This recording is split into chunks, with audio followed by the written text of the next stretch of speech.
You read these? The Reformed Confessions are essential reading for any serious student of theology. Why? Well, the Bible should never be interpreted in a vacuum. It should be interpreted by the Spirit. And since the Reformed Confessions were written by men with the Spirit as they search the Scriptures, these documents provide historic guardrails against error or even heresy in Christian doctrine. So it's important we study these documents to see how they follow the Scriptures in coming to the doctrinal conclusions they have come to. So here are 6 steps you need to study the Reformed Confessions.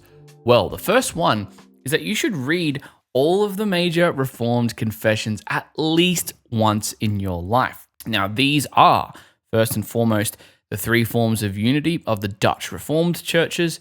This is chiefly centered around the Belgic Confession. That's the actual confessional document, but it also contains the Heidelberg Catechism and the Canons of Dort, which is sort of like a Dutch church council. On top of that, though, you've got the probably pinnacle of the Reformed Confessions, which is the Westminster Confession of Faith. Absolutely essential reading, probably the greatest systemization of doctrine we've ever seen in all of Christendom.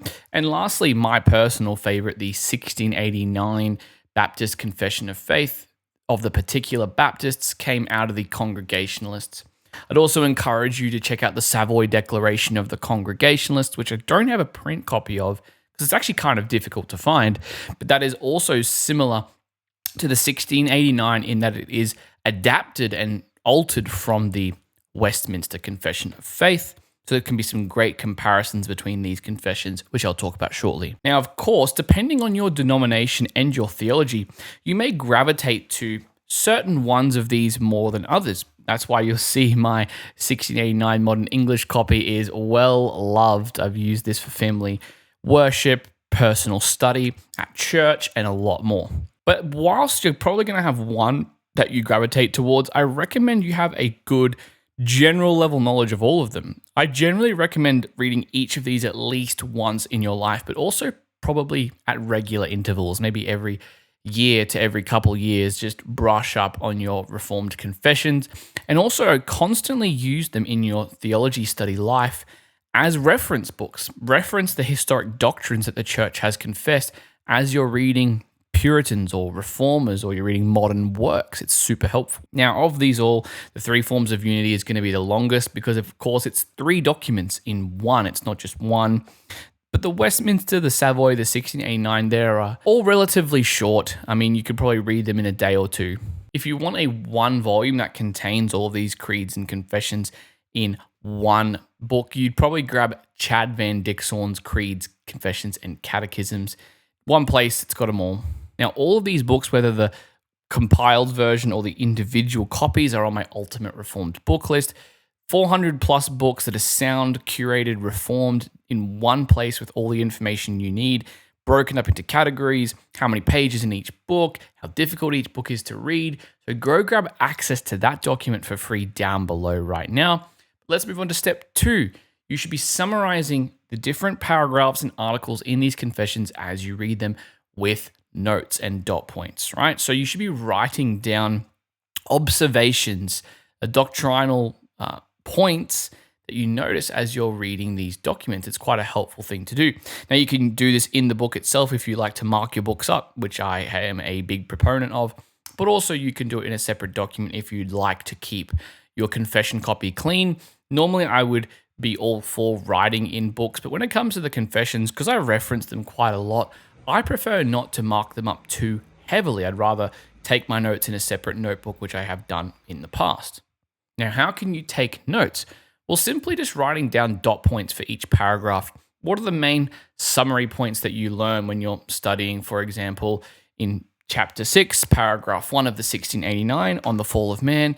You're learning about the fall of man. So what have you learned? I learned that God made man upright. That's one point.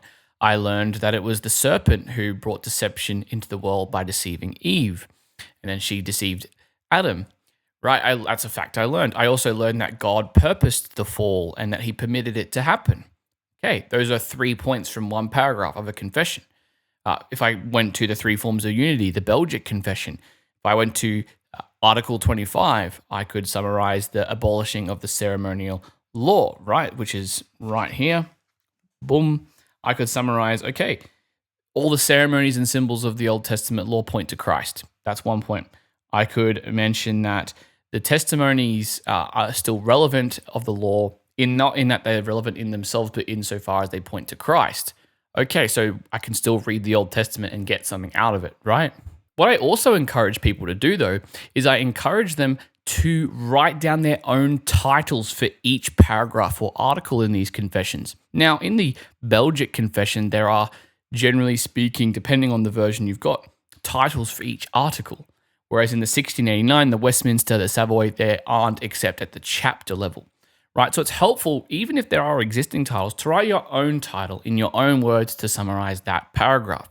So going back to chapter 6, paragraph 1, which happens to be the verse that I'm teaching at my local church or have just taught it at my local church this very last week, I could summarize this paragraph here on the fall of man as the summary of the fall, right? So this is a summary paragraph. It's summarizing the main events that happened and the main things that fall created. For example, that we transgressed the law by eating the forbidden fruit, right? So I could give it that summary of the fall is the title. The last thing I would do as you take notes on the confessions is simply summarize each whole chapter, or if it's the case of the Belgic confession, at least a group of paragraphs or articles, should I say. Summarize them in your own words, usually around 2 to 3 sentences. All right, so going back to chapter 6 of the 1689, I would summarize the whole chapter, which has 5 paragraphs, as the following. I would write, "Though God made man upright, God permitted the fall to happen through the serpent, and through that fall we all fall in them and die. We are now dead in sin and misery and are biased towards evil. Though Christians are regenerated, this corruption remains in this life and the sins that come from it." That is a summary of all 5 paragraphs in one statement, right? Which I find helpful to do so I can remember the basic truths of each paragraph in a confession. Now, this is a helpful exercise to take notes, to retitle things, to summarize things alongside a book that explains the confession, or something like a course, which I've done in the past at a local church. And I'm going to talk about that more in step 4 and at the end of this video. But for now, let's go to step number 3, which is to start to compare some of these confessions. It's not it is good just to read each one individually, but it's better to see how they differ. Now, the key comparisons you're going to make within these confessions is, first, I'd recommend comparing the Belgic confession and the Westminster Confession of Faith. These are 2 of the most historic Reformed confessions, the Belgic confession being the older of the 2. They are written in very different styles, though. The Belgic confession is very, I would say, basic in some senses. It's not as structured, but it's more pastoral and warm, whereas the Westminster Confession of Faith is famously more scholastic and logical, right? So it kind of does a little bit more systemization, which is not necessarily a bad thing as well. We need both in the Christian life. So whilst you're not going to be able to go to the same chapter and paragraph and compare like you are with the Westminster in 1689, we'll talk about that in a sec, you are going to be able to see the same doctrinal themes throughout both and how they complement each other. So, for example, in Westminster Confession of Faith, chapter 19, paragraphs 3 and 4, it talks about the ceremonial and civil laws. And it gives a basic overview how they're abrogated in Christ and how the judicial laws expired with the state of Israel. But if you go to Belgic Confession and you head over to Article 25, it has a lot more information on the abolishing of the ceremonial law. It says, "We believe that the ceremonies and symbols of the law ceased at the coming of Christ, and that all the shadows are accomplished, so that the use of them must be abolished among Christians. Yet the truth and substance of them remain with us in Jesus Christ, in whom they have their completion." And it continues to go on, but it fills in a lot of gaps that I feel like the Westminster doesn't have as much of an opportunity to elaborate on. So that's why it's good to compare the confessions. But I'd also then go and compare the Westminster, which is sort of the pinnacle of the Reformed confessions, I would say, against the versions that are derived from it. So how does the Savoy Declaration compare to the Westminster? How does the 1689 compare to the Westminster? Actually, a great website I'll leave a link for in the description that has a table with every chapter and paragraph in all 3 confessions and shows you where wording changes, doctrinal changes, where there was new paragraphs added, where there was some subtracted, and where some paragraphs were entirely rewritten from the ground up. It's a very helpful website when studying those three Westminster-based confessions. Now, step number 4, once you've done that, once you've started reading these individually, taking notes, comparing them, read some individual expositions of each confession. This is good not only for understanding the theology to a deeper level, but also for historical context. Often we miss these things when we're just reading the doctrines without knowing what was going on at the time of the writing of these confessions. So a few quick suggestions for some wonderful expositions. First of all, on the Westminster, I'd recommend R.C. Sproul's Truths We Confess. And I'd also recommend Chad Van Dixhoorn's Confessing the Faith exposition. Both of them are good standards for the Westminster. When it comes to the 1689, I'd strongly recommend grabbing three. Yep, that's how you do 3. Sam Waldron's Modern Exposition, Rob Ventura's New Exposition, which he is the editor of, so it's multiple authors, and James Renihan's To the Judicious and Impartial Reader, which is by far the most academic and I would say historic of the 3. Belgic Confession, Daniel R. Hyde's commentary and exposition on the Belgic is a good starting place there. Beyond expositions, though, I also encourage you at the same time or after you do this to number 5, read the source material. Remember that these confessions were not written in a vacuum. So you need to remember that they were written on the backs of the Protestant reformers as they followed the scriptures, right? So you have to read guys like Calvin, read Calvin's Institutes.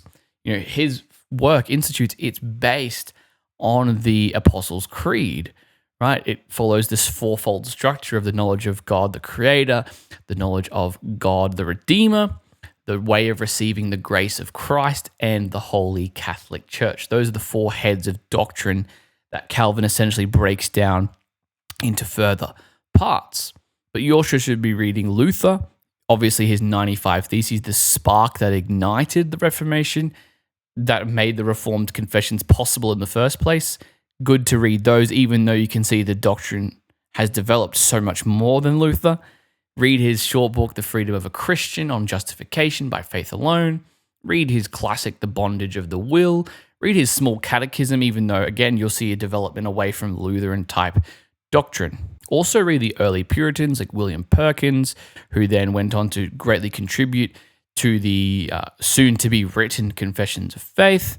Follow lesser-known reformers like Zwingli and Bullinger. I'm even yet to read those guys in great detail, but they are underrated. And number 6, which is probably the most important of the lot, is do all of this study with the scriptures open. We always need to go back to the Bible to ensure that what we're learning from the confessions is in fact biblical. Now, the point isn't to come to these confessions like some people do and assume they are wrong, right? That's actually not the way you should approach these confessions. Instead, when you find something tricky in the confessions that maybe you haven't heard before, or maybe you don't quite get, don't assume they are wrong. Rather, try and understand how what they're saying is biblical. We live in a culture that wants to criticize and challenge everything that we don't immediately understand. But we have to remember these were some of the most gifted, blessed men throughout all of church history in terms of their understanding of Scripture. And just because one thing isn't immediately obvious from the Scriptures, this is part of the reason they didn't want to put the proof texts in the Reformed confessions like the Westminster and the 1689. It was the English Parliament that forced them to, was because you can't sometimes just go to a couple of verses and understand a doctrine. Sometimes you need to read hundreds of verses. Sometimes you need to understand the whole arc of Scripture in order to really understand how this doctrine fits in. So do the work. Understand the exegesis, understand the doctrine development, understand the biblical theology, the systematic theology. But don't just limit yourself to those proof texts. Go deep into the Scriptures. Understand all of Scripture so you can see these doctrinal themes come out. Now, if you want to study the Reformed confessions more in depth, check out my Confessions 101 study module in my Homegrown Theologian program, where you'll read even more confessions than the ones I've mentioned here today. You'll also be able to access the full Homegrown Theologian program, which is going to help you build a robust study life. Even if you are a regular Christian, it's important that we read theology. And so this program is going to equip you to read the right books, read consistently, apply what you're learning so it becomes wisdom and not just head knowledge, and ultimately all pointed at helping you become the theological leader you need to be, that God calls you to be. So if you want to learn more about Homegrown Theologian, click the link down below in the description. Remember, while you're there, to grab my free Ultimate Reformed book list. I'll email that over to you. And until next time, God bless.